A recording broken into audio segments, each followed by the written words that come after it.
Hello दोस्तों, मैं हूं अभिषेक कुमार और स्वागत है आप सभी का हमारे और आपके यूट्यूब चैनल ज्ञान सभा में। तो पिछले लेक्चर में मैंने आपको बताया था कि पेयर ऑफ लीनियर इक्वेशंस क्या होते हैं, है ना। और कब कब दो इक्वेशन, अगर दो इक्वेशन मैंने आपको बताया था कि फॉर एग्जांपल कि अगर ये इक्वेशन है 2x plus 3y plus 6 equal to 0, और एक इक्वेशन मेरा क्या 4x प्लस 6y और प्लस 12 इक्वल टू 0। तो मेरे पास दो इक्वेशन रहते थे, ठीक है। और इन दोनों इक्वेशन में हम लोगों ये फाइंड करते थे a1/a2, b1/b2 और c1/c2। ये तीनों रेशियो फाइंड करते थे और देखते थे कि ये कौन सा कंडीशन को फॉलो कर रहा है। तो हमारे पास तीन कंडीशन थे। पहला कंडीशन क्या था कि a1/a2 का जो रेशियो है वो b1 और b2 के रेशियो के इक्वल नहीं होता था। और जब ये नहीं होता था तो हम लोग इसको बोलते थे कि ये जो लाइन है वो कैसे लाइन है, इंटरसेक्टिंग लाइन है। कैसे लाइन है? इंटरसेक्टिंग लाइन है। और इस पेयर ऑफ इक्वेशन का सिर्फ और सिर्फ एक ही सॉल्यूशन था, है ना, one solution. It has only one solution. दूसरा मेरा कंडीशन जो था वो था a1 और a2 का रेशियो, b1 b2 का रेशियो और c1 c2 का रेशियो, तीनों का तीनों क्या था, इक्वल था। तो हम लोगों ने इसको क्या बोला था? हम लोगों ने इसको बोला था को इंसिडेंट लाइन, को इंसिडेंट लाइन। और जब दो लाइन आपस में कोइंसिडेंट हो जाते हैं तब उनके बहुत सारे सॉल्यूशन होते हैं, तो इसको हम लोग बोलते हैं इन्फिनाइटली मैनी सॉल्यूशन, ठीक है। लास्ट क्लास हम लोगों ने ये पढ़ा था, लास्ट लेक्चर में मैंने आपको ये बताया था। तीसरा कंडीशन क्या था कि a1 और a2 का रेशियो तो इक्वल है b1 और b2 के रेशियो से, बट ये दोनों इक्वल नहीं है c1 और c2 के रेशियो का, ठीक है। तो इसमें क्या था, इसमें हमारा था कि ये दोनों लाइन क्या होंगे, आपस में पैरेलल होंगे, है ना, ये पैरेलल लाइंस कहलाएंगे। और जब दो लाइन आपस में पैरेलल होते हैं तो हम कह सकते हैं कि उसका कोई भी सॉल्यूशन नहीं होगा। तो हम लोगों ने ये पढ़ा था कि इसका कोई भी सॉल्यूशन नहीं होगा, ठीक है। और मैंने इससे कुछ क्वेश्चंस भी कराए थे। आज हम लोग इसका ग्राफिकल मेथड देखेंगे और देखेंगे क्या इसको सॉल्व करने का तीन तरीका होता है। वो तीन तरीकों को आज हम लोग पढ़ेंगे। जो आपको पता होगा कि पहला तरीका क्या है हमारा, सब्स्टिट्यूशन मेथड। दूसरा हमारा तरीका क्या है, एलिमिनेशन मेथड। और तीसरा तरीका मेरा क्या है, क्रॉस मल्टीप्लिकेशन मेथड, ठीक है। तो आज हम लोग सबसे पहले हम लोग पढ़ेंगे ग्राफिकल मेथड। इक्वेशन को सॉल्व करने का जो ग्राफिकल मेथड है वो क्या है, उसका हम लोग यूज कैसे करते हैं, उसको आज हम लोग जानेंगे। तो सबसे पहले मैं एक क्वेश्चन बताऊंगा, तो क्वेश्चन के साथ साथ आपको समझ में आ जाए ग्राफिकल मेथड को सॉल्व कैसे करना है। मतलब अगर क्वेश्चन आ जाए कि solve this pair of linear equation using graphical method, तो हम लोग कैसे करेंगे इसको, चलिए हम लोग देखते हैं। तो क्वेश्चन है मेरे पास,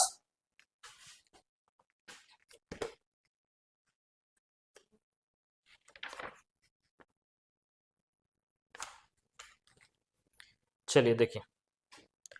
तुम्हारे पास एक क्वेश्चन है 9x plus 3y plus 12 equal to 0, ठीक है। 18x plus 6y plus 24 equal to 0। तो ये हमारे पास दो इक्वेशन है। अब हम लोग ग्राफिकल मेथड का इस्तेमाल कैसे करेंगे? सबसे पहले हम लोग क्या करेंगे, इसको सॉल्व करने के लिए सबसे पहले हम लोग इक्वेशन वन इसको मान लेंगे, है ना। लेट 9x प्लस 3y और प्लस 12 को हम लोग इधर लेकर आ जाते हैं -12, इसको हम लोग क्या मान लेते हैं, इक्वेशन वन, ठीक है। अब हम लोग क्या करेंगे, पुट करेंगे। एक बार हम लोगों को x 0 पुट करना है और एक बार y को 0 पुट करना है। तो पुट x इक्वल टू 0। जब x इक्वल टू 0 पुट करेंगे तो हमें क्या मिलेगा, देन ये टर्म 0 हो गया, ये 3y बचा इक्वल टू ये कितना हो गया, -12। तो यहाँ से y इक्वल टू क्या हो जाएगा, -12/3 मतलब -4, ठीक है। और एक बार हम लोग y को 0 पुट करेंगे, या फिर हम लोग पुट की जगह पर हम लोग when लिख सकते हैं ना, when x इक्वल टू 0, ठीक है। when y equal to 0, then फिर देखिए जब मैंने y इक्वल टू 0 पुट किया तो ये टर्म 0 हो गया, तो ये मेरा बच गया 9x इक्वल टू कितना है, -12। तो यहाँ से x इक्वल टू कितना हो जाएगा, -12/9। तो ये 3 का टेबल से कितना बार में हो गया, 4 बार में, और ये 3 बार में, तो कितना मेरा हो गया, -4/3, ठीक है। अब मेरे पास क्या बना, मेरे पास हुआ क्या, ये एक मेरा टेबल बन गया, ठीक है, जिसमें x और y था। तो जब हमने x को 0 माना था तो y कितना आया था -4, और जब y को मैंने 0 माना था तो x कितना आया -4/3। ठीक है। अब मेरा दूसरा इक्वेशन क्या है? दूसरा इक्वेशन मेरा क्या है? 18x, now 18x plus 6y, और ये +24 उधर चला जाएगा -24। ठीक है। अब यहां से हम लोग क्या करेंगे, इसको इक्वेशन 2 मान लिए। अब हम लोग पुट करेंगे, एक बार हम लोग लेंगे x0, एक बार y0। तो व्हेन x इक्वल टू 0, तो y कितना हो जाएगा? ये टर्म मेरा 0 हो गया, तो ये 6y इक्वल टू कितना हो गया? -24। तो y इक्वल टू कितना हो गया? -24/6, मतलब -4। ठीक है। और व्हेन जब हम लोग इसमें y इक्वल टू 0 पुट करेंगे, तो ये टर्म मेरा 0 हो जाएगा, ये बच गया मेरा कितना? 18x equal to -24, x equal to -24/18। ये 6 से कट जाएगा, 6 4 जा 24, 6 3 जा, तो ये क्या? -4/3। ठीक है। अब हम लोग ग्राफ बनाने की कोशिश करेंगे। तो ये हमारा ग्राफ है।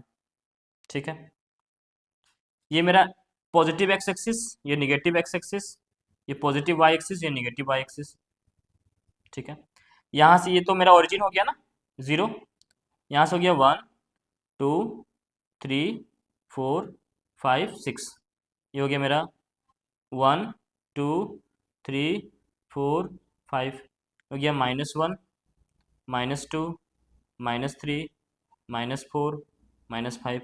ये हो गया -1 -2 -3 -4 -5 -6। ठीक है। अब हम लोग देखेंगे जो हमारा पहला टेबल बना था। अच्छा, यहाँ मैंने टेबल नहीं बनाया, ये टेबल बना देता हम लोग। ये हम लोग टेबल बना दिए। ये हो गया x, ये y। जब x 0 किए तो y कितना आया? -4, और जब y 0 किए तो x कितना आया? -4/3। तो -4/3 अप्रोक्स हमारा कितना आएगा? 1.3 आएगा ना। ठीक है। तो यहाँ से हम लोग देखते हैं, जब x 0 था तो y -4, जब x 0 तो y कितना? -4, मतलब ये पड़ा पॉइंट मेरा। ठीक है। और जब y 0 था तो x कितना? -4/3। तो जब y 0 था तो x -4/3 कितना आएगा? 1.3। तो कुछ समथिंग यहाँ पर आएगा -4/3। अब इसको हम लोग ऐसे मिला लेंगे, ये थोड़ा सा तिरछा हो गया, ये कुछ इस तरह से ऐसे हमारा ये हो गया। ठीक है। तो ये कौन सा लाइन है? ये हमारा कौन सा लाइन है? ये मेरा था 9x + 3y + 12। तो ये जो लाइन है मेरा 9x + 3y + 12 = 0। ठीक है। अब दूसरा, अगर आपको क्वेश्चन दिख रहा हो तो इसका जब x = 0 तो y -4, और जब y 0 तो x -4/3। ये सेम सेम दिख रहा होगा, मतलब वो लाइन भी इसी के ऊपर आने वाला है। मतलब कुछ इस तरह से ये दोनों लाइन जो है आपस में क्या करेंगे? को इंसिडेंट हो जाएंगे, मतलब आपस में कोइंसाइड कर जाएंगे। ठीक है। तो हम कह सकते हैं कि दूसरा लाइन में मेरा क्या है? 18x + 6y। ये भी लाइन मेरा क्या है? 18x + 6y। यहाँ लिख देते हैं 18x + 6y + 24 = 0। ठीक है। इसका मतलब कि दोनों लाइन मेरा क्या आ गया? एक के ऊपर एक आ गया, मतलब कोइंसिडेंट कर गया। और पता है आपको होगा कि जब लाइन कोइंसिडेंट करता है तो उसके बहुत सारे सॉल्यूशन होते हैं। तो हम लोग यहाँ क्या लिख देंगे? It has infinitely many solution. ठीक है। It has infinitely many solutions. तो हम लोग किसी भी पेयर ऑफ लीनियर इक्वेशंस को ग्राफिकल मेथड से कुछ इस तरह से सॉल्व हम लोग कर सकते हैं। इसका हम लोग एक और क्वेश्चन देखते हैं। चलिए,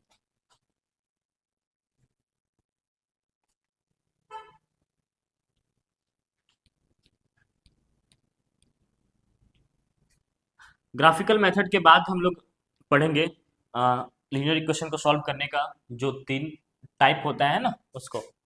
चलिए, एक और क्वेश्चन देखते हैं हम लोग ग्राफिकल मेथड से। तो क्वेश्चन है मेरा 6x - 3y + 10 = 0, और दूसरा है 2x - y + 9 = 0। 2x - y + 9 = 0। ठीक है। तो हम लोग क्या करेंगे? पहला इक्वेशन लेंगे। क्या है मेरा इक्वेशन? 6x - 3y = -10। करना क्या है? एक बार x को 0 लेना है, एक बार y को 0 लेना है। तो जब हम लोग x 0 लेंगे, व्हेन x = 0, तो ये टर्म मेरा 0 हो गया, ये -3y बच गया, देन इक्वल टू -10, तो ये minus minus cancel, y equal to कितना हो गया? 10/3। ये अप्रोक्स कितना आएगा? 3.33। ठीक है।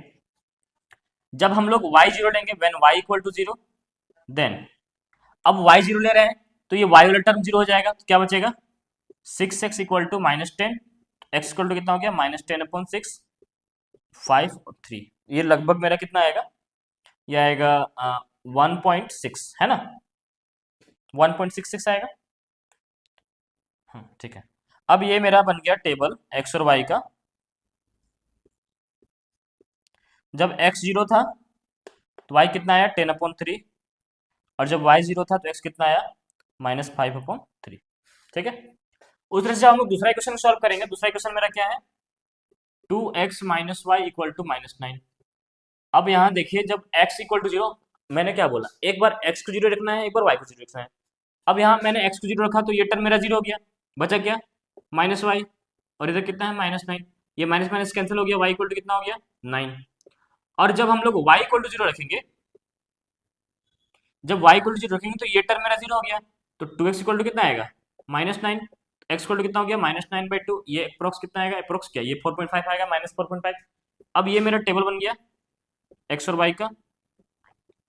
जब x 0 था y 9, और जब y 0 था x आया -4.5। ठीक है, अब हम लोग यहाँ ग्राफ बनाएंगे। ये रहा मेरा graph, positive x axis, negative x axis, positive y axis, negative y axis. ठीक है, और ये मेरा ओरिजिन हो गया।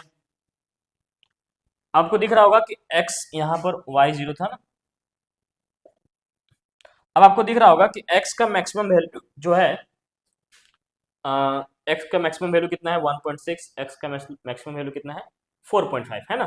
तो हम लोग x को 5 तक लेंगे, 1 2 3 4 5 6 7 8 है ना, -1 -2 -3 -4 -5 -6 -7, इधर हो गया 1 2 3 4 5 6 7, इसको और बढ़ा देते हैं हम लोग 8 9, ये -1 -2 -3 -4 -5 -6 -7 -8 -9। आप देख के लीजिएगा मतलब कितना हमको उसमें देना है कि मेरा काम बन जाए। ठीक है, तो मैंने देखा कि y 9 तक था मैक्सिमम, तो मैंने 9 तक उसको दे दिया। ठीक है, अब लोग आते हैं जब x 0 था तो y कितना 10/3 मतलब 3.33। ठीक है, जब x 0 तो y कितना 3.33 मतलब यहाँ कुछ आएगा पॉइंट मेरा।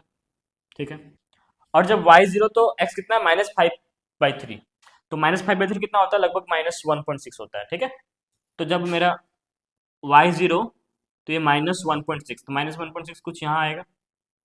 ठीक है, तो ये लाइन हम लोग इसको इस तरह से मिला देते हैं। ठीक है, ये कौन सा मेरा लाइन हो गया, ये मेरा लाइन हो गया 6x - 3y + 10 = 0। ठीक है, अब दूसरा लाइन क्या है, x जब 0 तो y कितना है 9, जब x 0 तो y कितना है 9। ठीक है, और जब y 0 तो x कितना है -4.5, जब y 0 तो x कितना है -4.5, तो 4.5 कितना यहाँ आएगा मेरा 4.5। अब जब हम लोग इसको मिलाएंगे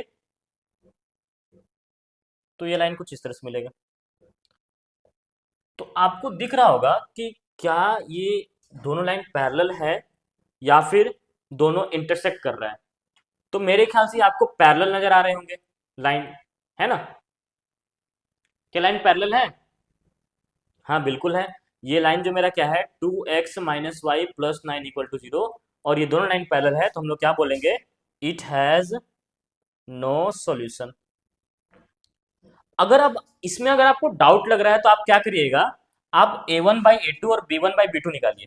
तो a1/a2 6/2 कितना हो गया मेरा, देखिए तो a1/a2 6/2 कितना हो गया 3, और b1/b2 कितना हो गया -3/1, -3/-1 माइनस कट गया, ये भी कितना आ गया 3, और c1/c2 कितना हो गया, c1/c2 हो गया 10/9। तो आपको दिख रहा होगा कि a1/a2 का रेशियो और b1/b2 का रेशियो दोनों इक्वल है, बट वो इक्वल नहीं है। तो ये हमारा कंडीशन था तीसरा कि जब a1 और a2 का रेशियो और b1 और b2 का रेशियो जब इक्वल हो जाता है और c1 c2 के नॉट इक्वल होता है, तो हम लोग कह सकते हैं कि वो दोनों लाइन आपस में क्या है पैरेलल है, और जब दो लाइन आपस में पैरेलल होता है तो उसका कोई भी सॉल्यूशन नहीं होता है, इट हैज नो सॉल्यूशन। ठीक है, तो ये था हमारा ग्राफिकल मेथड। जब भी अगर ऐसा क्वेश्चन आ जाए ग्राफिकल मेथड सॉल्व करने के लिए, तो आप लोगों को कुछ करना नहीं है, दोनों ही क्वेश्चन में एक क्वेश्चन को क्या करना है कि सबसे पहले एक बार x0 लीजिएगा, फिर एक बार y0 लीजिएगा, फिर दूसरे लाइन में फिर वैसे ही एक बार x0 एक बार y0, तो आपका वो क्वेश्चन सॉल्व हो जाएगा। ठीक है, तो आज का जो ग्राफिकल मेथड है pair of linear equation solve करने का यही खत्म होता है, और मिलते हैं आपसे हम लोग नेक्स्ट क्लास में। ठीक है, तब तक के लिए धन्यवाद। राधे राधे।